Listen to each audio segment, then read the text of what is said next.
Hello again, and welcome to Along the Rock, our visual podcast here that kind of pays homage to the people of the Sauk Valley, and the river that runs through it. I'm Mark Morris. I'll be your host. My guests today are Jay Schueler. There must be something in the water around here, guys. I know there have been others over the years, but Jay and Brendan Tunink. Jay is from Rock Falls and went to Rock Falls High School. Thanks for making it up. And during the holidays especially. Mm-hmm. And Brendan is from Oregon, I guess, but went to Newman High School? Yep. Okay. So Brendan is going to be, hopefully, playing for the mighty LA Dodgers. Someday. How's that feel? Feels pretty good to be, drafted by the best team. I think the first week, we had a bunch of history interviews, and they're like, we're a winning team. Then the next day they won the ACL, and then a couple of months later they won the World Series. So it was like, okay, yeah, I'm on a big winning team already. Yes, I'm in the right place. Yeah. Okay, Jay, again, Rock Falls graduate, but was sent to draft camp by the Toronto Blue Jays. And you're a pitcher, right? Yeah, I'm a right-handed pitcher. Just spent my fair time in college, did 5 years, was about to go back for a 6th year, wasn't planning to get signed, and then next thing you know, just happened out of the blue, and what do you know, I'm a Blue Jay. Happened out of the Blue Jays, yeah. I understand that you didn't get the call you were expecting, though. You had to kind of hold your breath while something else came and notified you. Yeah, so while I was up in Okotoks, Alberta, I was in a summer ball league called the Western Canadian Baseball League, and I was going to a place called Sylvan Lake, and it was draft day, obviously, and he was able to see his name get called, and which is obviously really good for him and good for the town. And so I was right after, an hour after the draft had concluded, Blue Jay scout called me and was just like, hey, how does it sound to be a Blue Jay? And I was just like, it's awesome. I would love to. And I broke down a little bit. Yeah. Did you say, why didn't you call me earlier? I would have, but I'm just grateful for every opportunity I get. Yeah, I didn't want to ruin the surprise. I understand, too, in talking to you on the phone before we started taping, Jay, that your fastball is about where the major leagues expect it to be at your age, which is what? 96 usually. Yeah. But I think the average fastball this year was 92.3. Yeah. So it's going up. So every time it goes up, you got to keep going up with it. Yeah, well, that's what gets there every year. Yeah. And how does that happen? I know there are a lot of great things, equipment, and things that can measure how you're pitching, how you're hitting, for that matter, and how you can improve on those things. How do they improve your speed? So a lot of that credit goes to the strength and conditioning aspect of the organization, and then just a lot of the work and time that he and I put into everyday practice, just showing up at least 6 days a week, and using that off day to spend with family, obviously. But obviously, it's just being consistent and just keep working hard every day. And I use a lot of driveline objects, which is weighted baseballs, and try to speed up my arm action. So that helps build up that strength too. Okay. Brendan, you're an outfielder. Yep. You play any other positions? Nope, just outfield. I pitched in high school, but that was about it. Yeah, but if you're in the outfield, you got to have a great arm too. So. Yeah. Theoretically, they don't all, but a lot of them really do. So, what was your typical day like in draft camp? Wake up at 6. I was gaining weight. I was trying to gain weight. Well, we're probably always trying to gain weight a little bit. I'd actually go down to the hotel, get breakfast, and then go to the complex at 7 and then eat more breakfast. And then it would usually, you get ready, changed, then you go to the weight room and you do your prep work and lift till 9:30. And then it would just be wherever your station was, you would go to hitting for 30 minutes or outfield drills, or if you have live at-bats against someone or base running, or if you just had a meeting with the outfield coaches or whoever coach you need to have a meeting, and then if you had a game that day, then you would get ready for your game. And that was basically my day. And I would get done probably about 1:30 maybe, and then I'd eat lunch there. And then once I eat lunch, I could take food home, or I could go out to eat. And I would just after that, I just hang out with my two buddies that I hung out with every day. So Sure. yeah. So where was home when you were at camp? A hotel room. Yeah. Yep. Same for you? Yep. It goes just like that. Yeah. It wasn't the best, but it worked. Not the best hotel you'd. But Yeah. until you get shipped out to an affiliate, you get to stay in an apartment that the team Yeah. gets. Okay. All right. So there was somebody looking over your shoulder all the time, writing things down and measuring what they need to measure for pitching and for outfielding, whether it be speed or throwing or whatever. So, and those guys probably don't share that until it's a little bit later, and they say, "Oh, you're staying. You need to work on something else here before we sign you up." When they draft you, do they tell you at that time, well, this is how much you're going to make?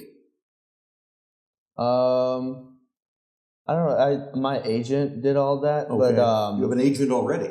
yeah. Okay. So he obviously he talked to all the teams before and after, and kind of gave just some ideas of what I might want to go for. And then also, I mean, the draft is so unpredictable, you don't know what's going to happen.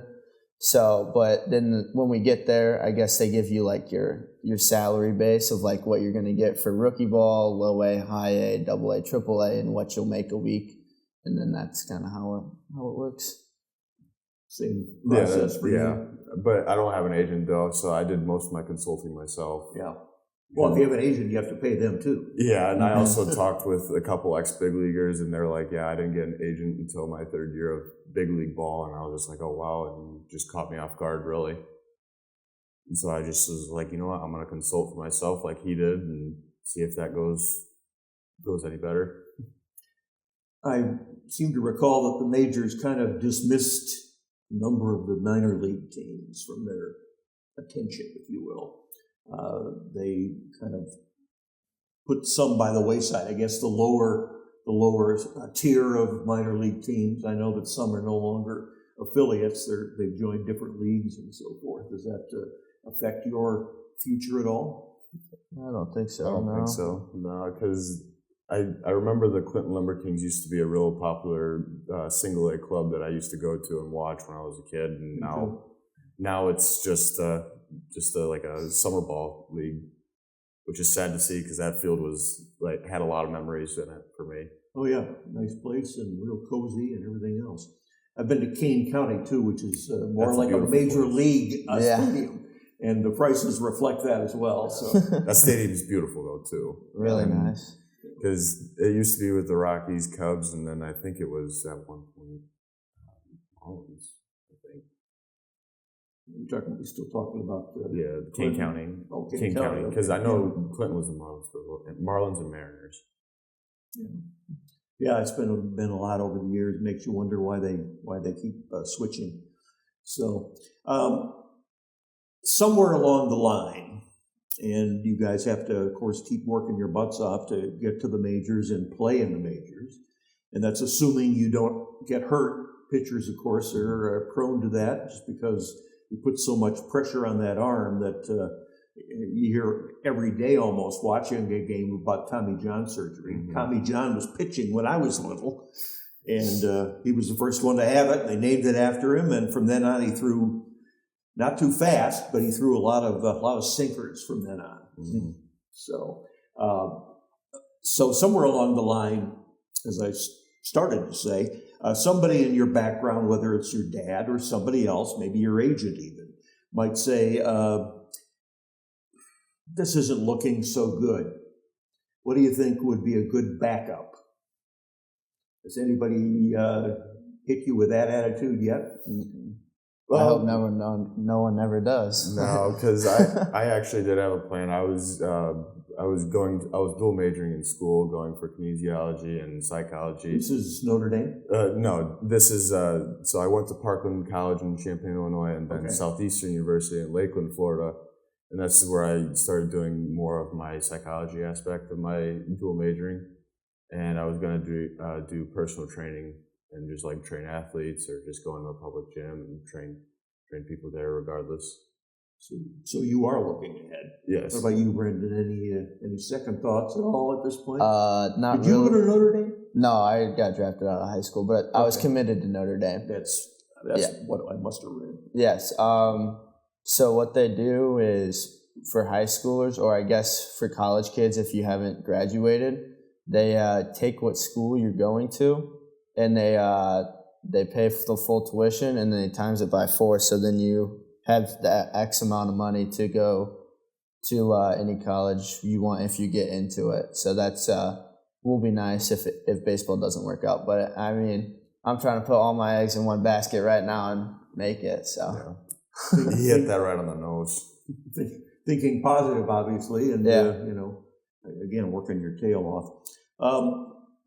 Does anybody, either of you, know what the minimum rookie salary is right now in Major League Baseball? Yeah. I think it's 700, 800. I thought it was $700,000. 700,000. I think it's 700. Yeah, that's minimum. Yeah, that's minimum, because they raised the minimum because they're able to get a lot more funding, because like they obviously discontinued some, and like they're paying for housing, and you're obviously drawing in bigger crowds with like obviously all their endorsing that they're doing with like all the star athletes in the MLB. Sure. And what is the typical, if there is a typical, and I know for some guys are in the minors for years, and they come up when they're 29 or 30, just to get a taste of the majors, and it's just taken them that long. But what is the typical time for somebody to be in draft camp and then end up, if they deserve to be in the majors? I mean, that could take upwards of 5-6 years. I mean, it just depends on development and who's ahead of you, and just like what the club needs at the time. I mean, obviously baseball is like not just a sport, it's a business also. And you got to think about like what can bring me the most championships, and XYZ can bring me that. Yeah, a lot of variables in getting up to the big leagues. Yeah, and I've heard, I've never talked to anybody about this, but I've heard that those minor league salaries are not what you would hope they might be. They're getting better. Yes. They are getting way better than they used to be. Yeah. But I mean, obviously as a high schooler just out of high school, I mean, I can't ask for much more. I got nothing to pay for. They pay for all my food, housing. So I'm just saving all the money I can get, and so it helps out a lot. Okay. What if a coach or even a manager tells you, well, I know what you came up for. You want to be a pitcher, you want to be an outfielder, but we see you more as Brendan, a third baseman. Or Jay, well, maybe you want to start, but we see you as a relief pitcher. Say, middle inning relief pitcher. Yeah. How does that feel? I mean, if it gets me better and makes me to the big leagues, I really could care less. Whatever they need you for? Wherever they need me, I don't care. It's exactly right. Whatever they need you to do, you just you work your tail off just to get that job done and get to the majors as fast as you can. It's the only thing. Yeah, well, whatever makes it to the big leagues, I guess. So. Yeah, you got to be what they say in showbiz. You got to be single-minded. You've got to be, sensitive to their needs, and you've also got to have a tough shell, because you're going to get, in most cases, I would think, a lot of constructive criticism. I've already heard some. I went to Give me some examples. Come on. So I went to the Bradenton Marauders Stadium, and there was this one guy who was sitting right behind home plate, and he just kept shouting, "You're aiming the ball! You're aiming the ball! You're aiming the ball!" And so I threw a ball that I did aim, that was up and in, and the guy hit it out. And I was like, well, I was aiming that one. But the hitter got the best of me, but obviously it was a really good swing on high and inside fastball. And the guy in the stands was just a fan. Yeah, and then back at our home stadium in Dunedin, we had some little kids who I don't think were over the age of 14 throwing bags of peanuts and candy bars at us in the bullpen. And we're just sitting watching the game. They're wanting us to sign a ball for them when we can't do anything because, like, during that time we're working, we can't sign anything until after the game. Sure. Any similar situations, Brendan? Not yet so far. There wasn't a lot of people at our games. So Well, that's happened a lot, I know, at Clinton's Park. Kane County, that's a different story. Oh, yeah. They got lots of room and seemingly tons of fans. So, well, what is the next? What is your next step? I mean, is it spring training? Spring trainings for both of us. I don't know what time you would report because I report February, but I think you report way earlier, right? Your pitcher? Pitchers and catchers report February 13th, but I think minor leaguers will report a little after. Okay. It depends if you get a big league invite to spring training as well. Sure. So that's another step. Yes, that's another step to look forward to. Mm-hmm. Gotta wait for that call again. Mm-hmm. Okay. So it's a little later for you then, Brendan? Yeah, I think so. Probably just to warm up the pitcher's arms and get them ready for like live at bats for training in the spring training. So yeah. Well, good luck to you both. In the theater, they say break a leg. I don't want to start with that. So, good I luck. already broke a nose. Oh yeah. Yeah. What was it? Doing what? During batting practice, trying to help out our shortstop. I learned my lesson to stay by the fence. Okay. Yeah, Major League Baseball can be dangerous. We know that. Yeah, no doubt about that. Well, thank you guys for coming up. I know this is a busy time of year for shopping and whatnot. Brendan, same to you. And hope you can join us again. I want both your phone numbers because, as you move up the ladder, we want to keep track of you. Absolutely. And see how you're shaping up and what the future looks like. Okay.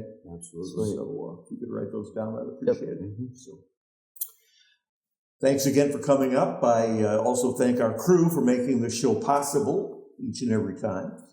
I'm Mark Morris, and I hope you can join us next time along the route.